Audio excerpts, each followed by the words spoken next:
Hey guys, Bama Guitar Dude here. So I can honestly say I left it all out on the field, as they say. If you've been tracking with any of my turkey hunting videos, you'll know that I've been chasing this bird I've nicknamed Scaredy Cat. Last Sunday, I was hunting on the north end of the property and I heard a turkey gobble all the way across the property on the south end. And at the time, I was covered up with a bunch of hens, so I couldn't make a slip down there to get on him. So I started calling a lot and to try to call him to me, and he would have had to come over 600 yards, which I've done before.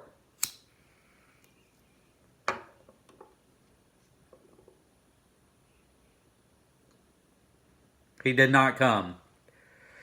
So after the hens wandered off and things got really quiet, I got my stuff packed up and I walked all the way down there to where I heard him gobbling and looked around a lot. And this is an area where I know that gobblers like to roost, and so I found evidence of that and was like, okay. And I've got this turkey vest. I don't hunt with a turkey vest. I just go out in camo, leafy camo up top, and just army BDUs down bottom with the cargo pant pockets that I can carry my calls in. So Monday morning, I don't have the vest with me just yet, and I slip into this spot. It's very tricky to get to. There's a lot of brush, a lot of overgrowth, and I got to cross this ditch, which is basically a creek now because it's been raining a lot. And there were some overhanging limbs, and so I just hung out up underneath the limbs, and no gobbling, no gobbling, no gobbling. So it got on up close to, I don't know, I think it was close to 6:30 in the morning. And for many days, weeks, I've seen hens flying down off their roost before 6 o'clock. So I was thinking in my mind, surely they're on the ground. So I take my wing bone and I yelp, and he gobbles one time.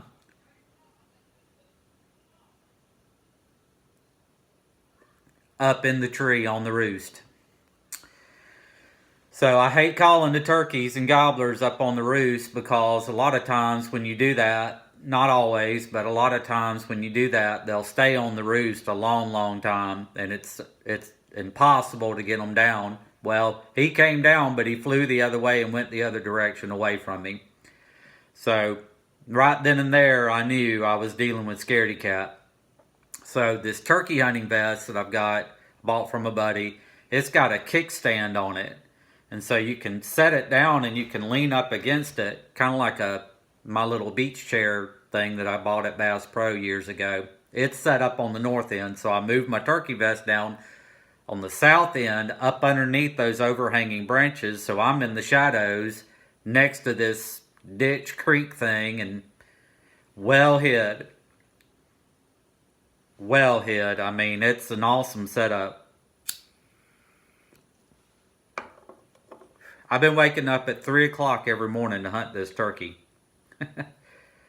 And so Tuesday rolls around, I hear gobbling, but nothing on the roost site that I'm hunting.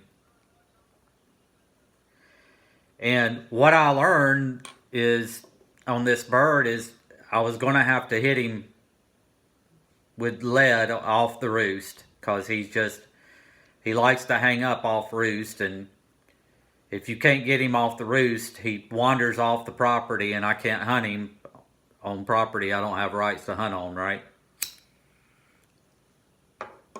So Tuesday rolls around, nothing. Wednesday rolls around, nothing.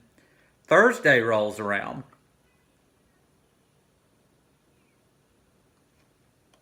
So I take my hen decoy and I set it out in front of me. And I had made up my mind I was not going to issue any calls whatsoever while I thought he might be on the roost. So I didn't. Well, he starts gobbling at 5:45 and he's gobbling good, and I just let him gobble, let him gobble, let him gobble. I don't know how many times he gobbled, well over 20 times.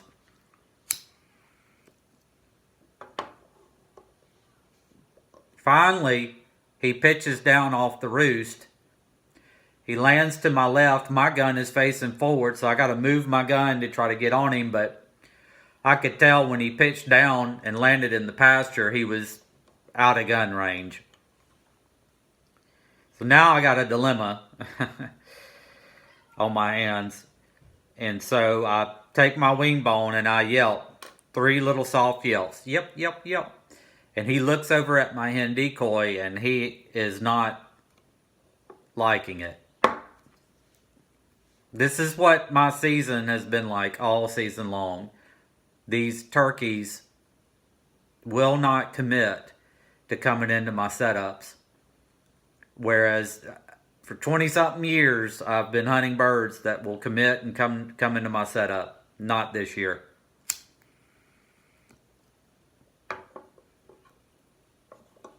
So he clucks and starts to wander off. Well, about that time, another gobbler flies down out of the tree that had never said a word. It was a jake. So he could see that he was hanging out with a little jake buddy.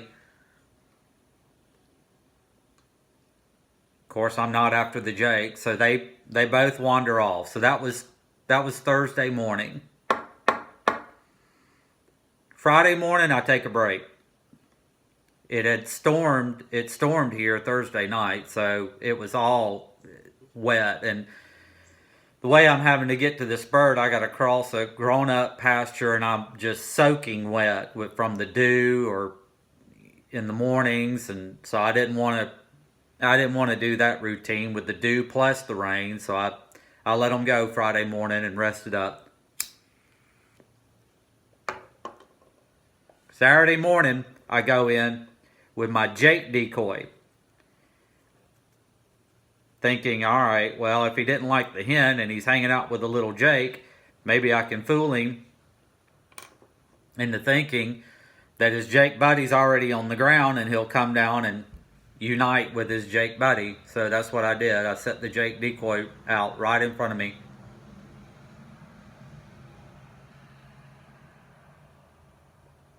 The morning comes up. It's been a beautiful, beautiful mornings these past 2 mornings here in Alabama. I hear somebody shoot 3 times at like 5:30 in the morning. Which is daylight. It's good shooting daylight by 5:30. So that was on the north side. Then behind me to the west, I hear my neighbor shoot at 6 o'clock. Well, it's 6:30, nothing. 6:45. 6:45 rolls around. I still haven't heard anything. No hen talk, no gobbling, no nothing. Well, at 6:45, a turkey pitches off the roost from these set of roost trees, and lands to the left of me. But this time I got my gun pointed to the left, and it's a jake. It's a big jake, and he starts clucking. And I hear 2 more turkeys up in the roost trees, still up in the roost trees, cluck back at him. So they're having a little cluck talk action going on. So he starts wandering off to the north. The 2 turkeys up in the trees quiet down. So it gets on past 7 o'clock, and then here they come. And it's 2 smaller jakes. I haven't issued a call at all. And it was the coolest close encounter I've had all season long. They walked right up to my decoy. I mean, they're right in front of me. I could have pitched them a piece of corn and fed them. And they're just checking out my Jake decoy, purring and clucking real softly and just trying to get my decoy to walk off with them. And finally, after about 30 minutes, they wander on off and go off property, and that was the end of that hunt. So this morning, I went in very early, set up, heard another shot on the north end very early, I think right before 6 o'clock.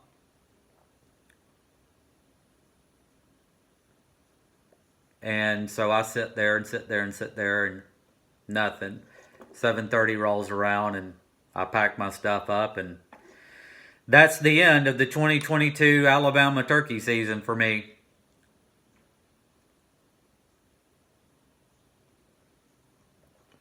I gotta say, it's for not killing a gobbler, it's been some of the most exciting hunting that I've done in quite a while.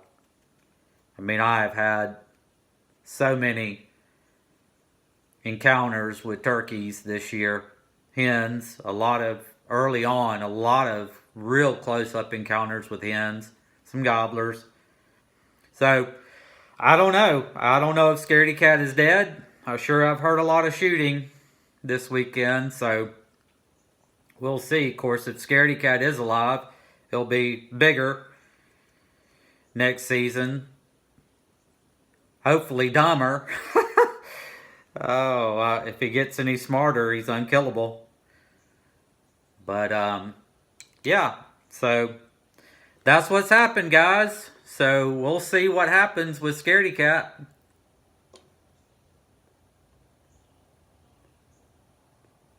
I could tell Thursday morning whenever he landed, I got a really, really, really close-up good look at him, that he is a young bird, and he's just real skittish acting. So hunters must be pressuring him, or mature gobblers must be beating him up, and God only knows what's happened to that turkey. And again, he may be dead. All these shots that I've heard have been very close, and so it's well within their travel range. But if somebody got him, they got a good turkey. He's been a challenge, a big, big challenge to hunt, and certainly has stretched my skills to the max. I mean, I have had to employ some incredible woodsmanship to get on this bird. And from that standpoint, it's been a lot of fun. I haven't had to work this hard to get so close to turkeys in a while. I guess I've been blessed the past several seasons. They've been easy. Anyways, guys, long video, but maybe Scaredy Cat lives. Who knows? We'll see next season, but that's it. That's a wrap.